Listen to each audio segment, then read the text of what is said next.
Buenos días, queridos hermanos y hermanas, que el Señor les bendiga.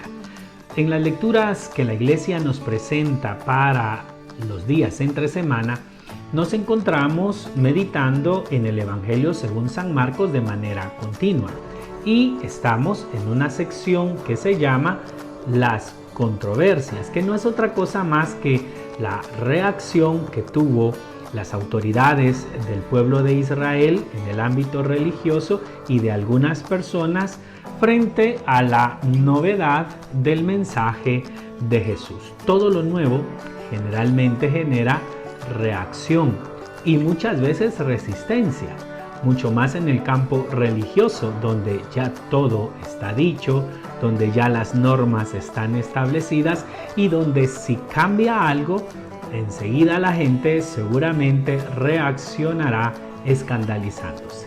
Pues bien, eso le pasó a Jesús. Jesús trae la novedad del reino de Dios, algo nuevo de Dios, y la gente empieza a sorprenderse y a preguntarse por qué Jesús actúa de esa manera. El día de ayer vimos la controversia sobre el ayuno. Y hoy vamos a ver la controversia sobre un aspecto que no se permite hacer en sábado y que los discípulos de Jesús sí hacen. Les invito a que vayamos a profundizar este hermoso evangelio.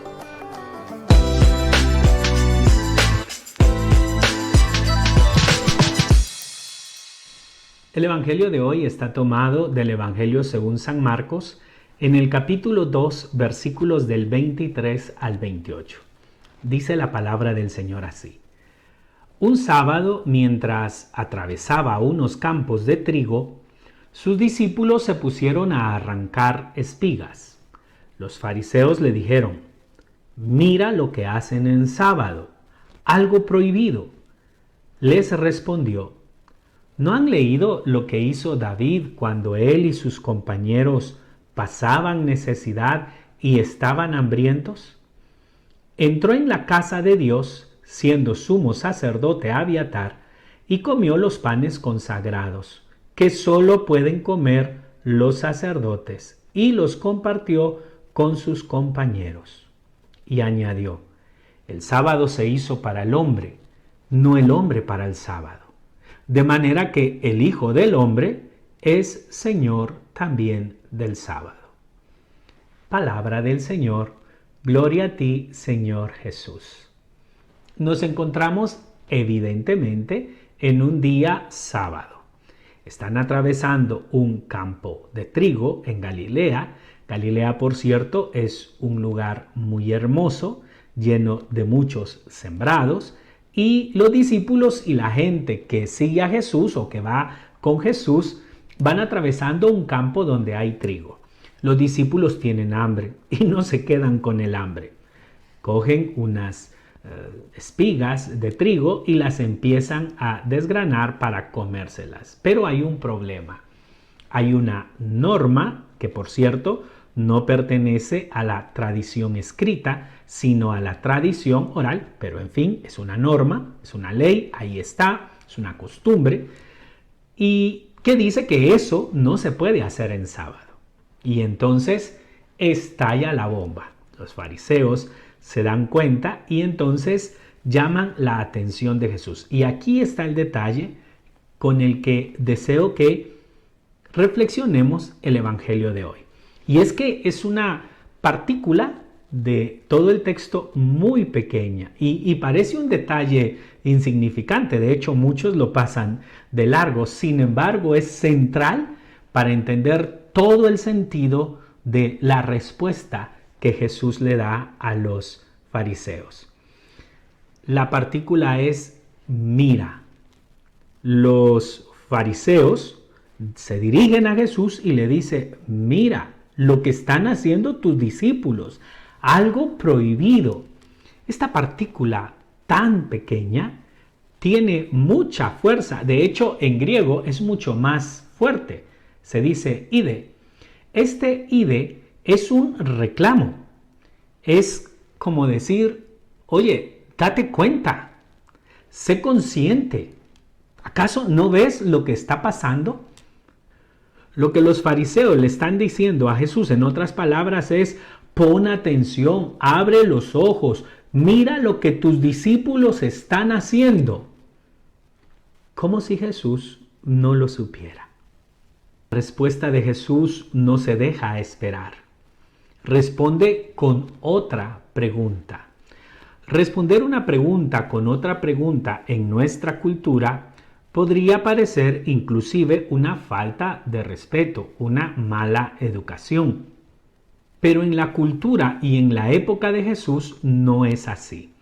Es una estrategia, una táctica, una metodología de las escuelas rabínicas. De hecho, se da sobre todo cuando dos rabinos se encuentran y empiezan a compartir sus reflexiones sobre la interpretación de la ley.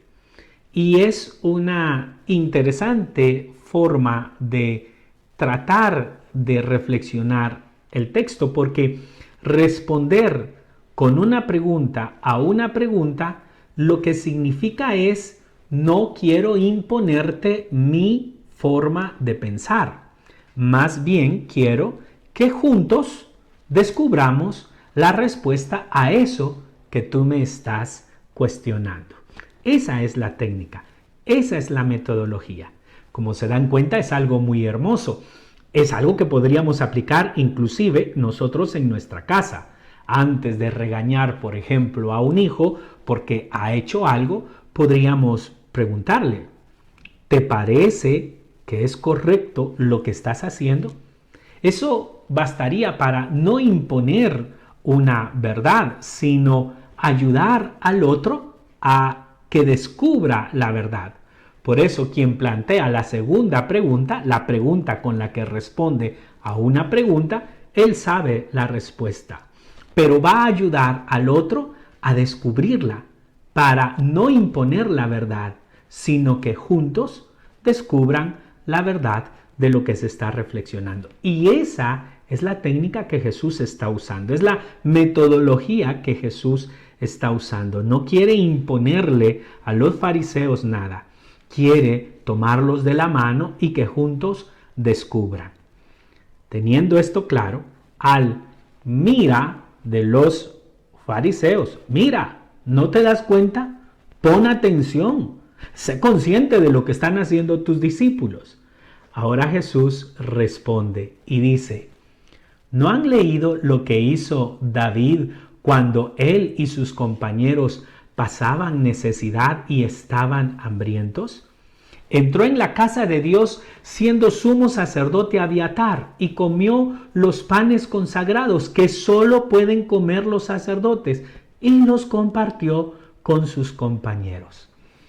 Decirle a un grupo de fariseos: ¿no han leído lo que dice la Biblia? Eso es darles una cachetada. Bueno, ¿qué digo una cachetada? Una cachetadota con las palabras. Oye, los fariseos se mantienen todo el día leyendo e interpretando la Biblia, de tal manera que esta puede ser una fuerte llamada de atención de Jesús. Jesús está ya colocando la visión que él tiene, la interpretación que él tiene de la ley. Porque leer la Biblia no es solo saber interpretar los símbolos de la Escritura y enterarse de lo que dice el texto, sino es entrar en sintonía con otro que me habla a través de la Escritura. Es decir, que cuando nosotros leemos la Biblia, no estamos simplemente interpretando símbolos que nos llevan a comprender un texto, sino lo que debemos hacer es intentar conectar con aquel que nos habla a través del texto. Por eso el Catecismo de la Iglesia nos enseña a nosotros los católicos que nosotros no somos una religión del libro, somos una religión de la palabra. Lo que nosotros debemos encontrar en la Escritura es la palabra. En otras palabras, hermanos y hermanas, cuando uno lee la Biblia, no solo debe de interpretarla, profundizarla, escudriñarla, sino sobre todo conectar con aquel que nos habla a través de ella. Es decir, tener la mirada de aquel que nos habla a través de la Biblia. Lo que Jesús les está diciendo es, al mira de ellos, mira lo que están haciendo tus discípulos, Jesús les responde, ¿y ustedes saben ver la vida como Dios la ve? ¿Y ustedes que leen tanto la Biblia han aprendido a interpretar, a entender las circunstancias de la vida desde la mirada de Dios? Esta es la clave de la novedad de nuestro Señor Jesucristo. Y es que todavía hay algo mucho más de fondo. ¿Qué están viendo los fariseos? Los fariseos estaban viendo el defecto, el error, la falta. Miraban que no se estaba aplicando la ley como ellos consideraban que había que aplicarla, como ellos entendían que Dios había determinado que se aplicara. Y tenían razón, había una norma que los discípulos no estaban cumpliendo. Pero siempre hay un peligro, siempre hay un riesgo cuando nos quedamos mirando las caídas de los demás o incluso nuestros propios pecados, así sean objetivos. Cuando nos quedamos mirando con nuestra mirada, con nuestra manera de entender las cosas, los pecados, las faltas de otros, y no vemos con la mirada de Dios. Un Dios que sabe ver antes que la falta el corazón de cada persona. La cita que Jesús trae a colación es como decirles a ellos, señores, por favor lean bien la Biblia. Vean el caso de David, nada más y nada menos que David, con sacerdotes, nada más y nada menos que con sumos sacerdotes. Y en el templo, no estamos en un campo, estamos en el templo. O sea, la cita tiene peso. ¿Qué es lo que sucede? David tiene hambre. ¿Se queda mirando las estrellas para ver si cae algo del cielo? No, tiene hambre. Tiene una necesidad real, una necesidad vital. Y hay comida en el templo, que es parte de la ofrenda, que solo pueden comer los sacerdotes, pero él tiene hambre. Entra despacito al templo, toma los panes, se los roba y come, porque tenía necesidad, porque estaba hambriento. ¿Y cometió por eso pecado? No. Dios lo que vio fue la necesidad vital de David y de sus compañeros. Eso es mirar con la mirada de Dios. No mirar simplemente las caídas de los otros, sino aprender a ver más allá, a mirar con otra mirada.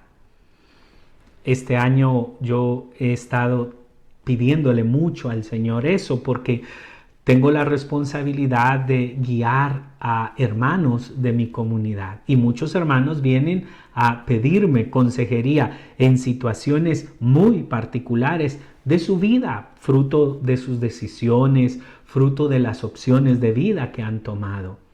Y es algo que le he estado pidiendo mucho al Señor. Aprender a leer la vida de los hermanos desde su mirada y no desde la norma, desde el código de derecho canónico, desde las leyes que están allí, pero aprender a ver cómo Jesús, que en medio de la caída, en medio del error, en medio de la historia, sabe llevar de la mano a las personas hacia su plenitud. Así pues, todo el Evangelio de hoy está centrado en esta pregunta de Jesús. Al mira lo que están haciendo tus discípulos, Jesús responde, ¿y ustedes saben mirar con la mirada de Dios? Es una exhortación de Jesús a aprender a ver como Dios ve. Esa mirada con la cual nos educa continuamente, todos los días, a través de la reflexión del Evangelio diario, a través de su palabra que se predica en las comunidades, que se estudia cada vez que estamos en oración. Allí donde hay palabra de Dios, allí está Jesús enseñándonos a ver con su mirada de amor. Jesús puede decir esto porque lo dice muy claro en su conclusión. El sábado se hizo para el hombre, no el hombre para el sábado, de manera que el Hijo del Hombre es Señor también del sábado.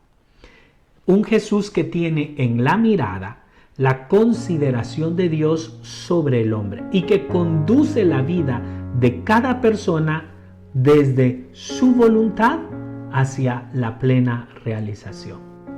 Ojalá que nosotros entendamos esto cada vez más, porque somos muy fáciles para criticar, para condenar y para cerrarnos a las muchas maneras que Dios tiene de escribir historias de vida en bendición. Así pues, el Evangelio de hoy es una buena noticia para todos.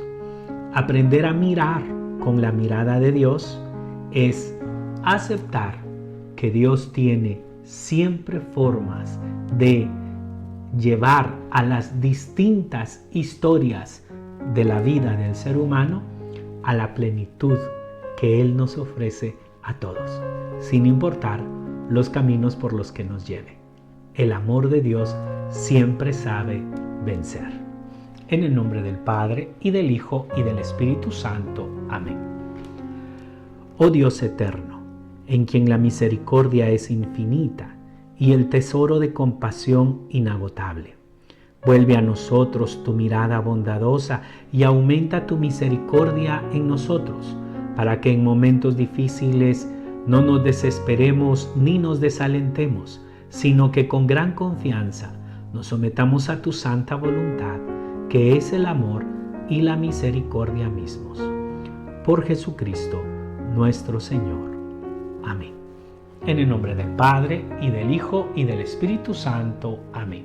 Este día podamos ver en todas las realidades que nos rodean con la mirada de Dios y aprender a descubrir el poder del amor y la misericordia de Dios, que en esas realidades sabe conducir al ser humano hacia la plenitud y la felicidad. Que Dios te bendiga.